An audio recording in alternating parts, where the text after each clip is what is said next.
In today's video, how to hit 100 miles an hour. Let's get into it. His guns are going to be hot. Virtual reality.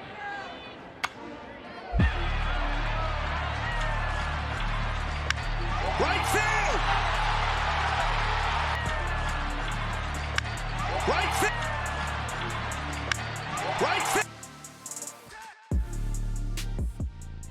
On the left, we got Ben Joyce facing a hitter with Notre Dame, getting a 100-mile-an-hour fastball kind of blown by him. Now, the hitter doesn't actually even take a swing. And I think that it perfectly highlights the points that I'm going to make in this video. And then you got Jed Lowry on the right, just absolutely like smooth and effortlessly turning on another 101-mile-an-hour fastball, parking this thing deep into the seats over in Oakland. So we're going to look at a couple things, okay? Number one is the number one key to hitting 100 miles an hour, or really any high velocity, no matter the level. These principles will apply at all levels, okay? So the number one thing is to start slow and early. The most common issue I see with hitters is that when a hitter, and myself included when I played, is when a guy threw hard, you try to swing hard. Okay. And sometimes it kind of, it might make sense at first where you think, oh, throw hard, hit hard. But our swing cannot be hard. You're trying to do something that is very, very difficult already, but especially to face a 100-mile-an-hour pitch or say 90-something miles an hour. It's very, very difficult. So we need to try our best to simplify the process. So mentally, number one, you have to know and believe that you can hit 100 miles an hour. If you step up to the plate thinking, oh, I don't know if I can hit this guy, well, then you're already beat. So the mental component is understanding that this is a strategy. Okay. It doesn't mean you're going to be the best hitter in the world or that you're going to guarantee that you're going to take the 100 miles an hour pitch deep. Okay. That's not what this video is about. This video is to give you tips that will give you the best chance of success with high velocity. So we're going to look first with Ben Joyce, and the college player facing the 100 miles an hour. Again, we're going to look at the slow and early. This hitter has a shorter, more quicker moves. Okay. And that's not necessarily a bad thing, but when you're facing 100 miles an hour, it could be. Okay. So these shorter, later moves, you can see that Ben Joyce has already broken his hands and the hitter has not moved yet.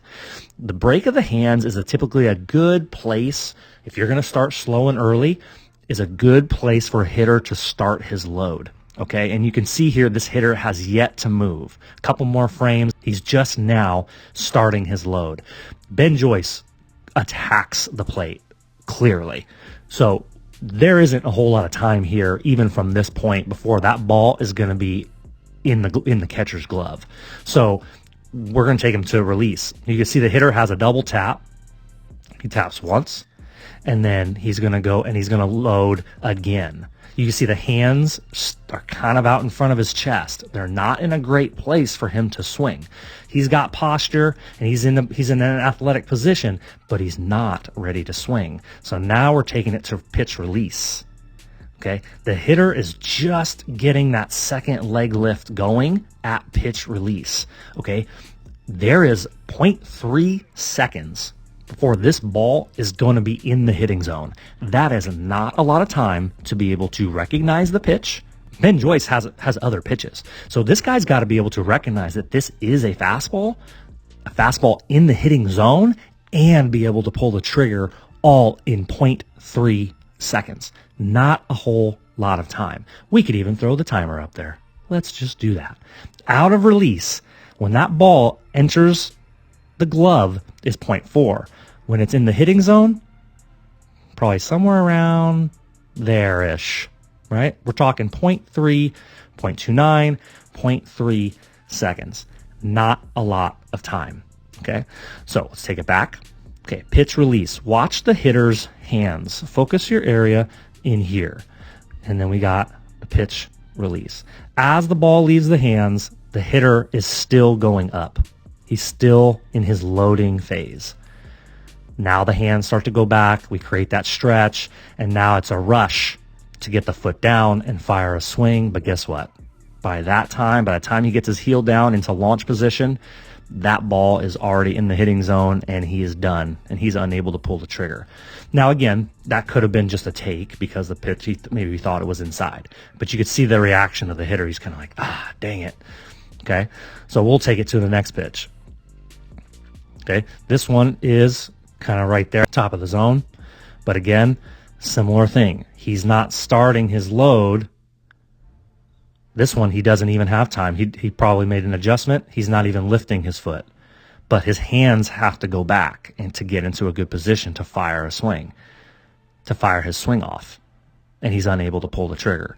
So now let's go over to Lowry. Okay, watch when Lowry starts his load. Now, again, we're talking about different loads, different styles, and that's totally fine. But the concepts are the same. The principles are the same. As the pitcher breaks, look at how much earlier Lowry is starting his load. Okay, as the pitcher breaks, he is up into the peak of his load before the ball is released. The hands are definitely further back.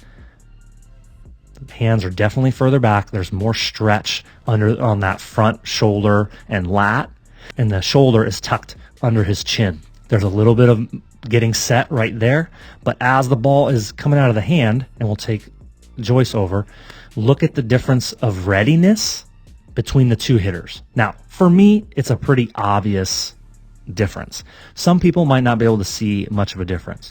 Really focus on, look at the spacing between Lowry's chin and shoulder. Look at this guy. Okay? There isn't as much stretch at pitch release from Lowry to the college player. Now, that's just something to use as reference because Lowry's going to maintain that position the whole time. As he comes forward, that stretch maintains, and then he fires. Whereas this player, the ball leaves the hand, he has to create that stretch, and now it's too late. Okay, so this is the key. This is the key to understanding how to hit high velocity, is that you have to be in position. You have to be fully stretched like a slingshot. Like, imagine you're trying to hit the ball with a slingshot. You can't pull back once the ball is released to hit it. You have to be set and ready to just release the swing out of the release, because we're talking about such a fast moving pitch. You don't have time to do those other things. So, number one, slow and early. Okay? Slow and early. Understand that you need to be ready to swing when that ball is released. The only thing that's preventing you from swinging is your front foot, your front side. This is why we use the front side for timing. This is why the player here, the college player, doesn't have much timing. And so everything just turns into a little bit of a rushed swing. The load and everything gets rushed, and he's trying to do it while the ball's in the air. It's not going to give him a chance to be successful.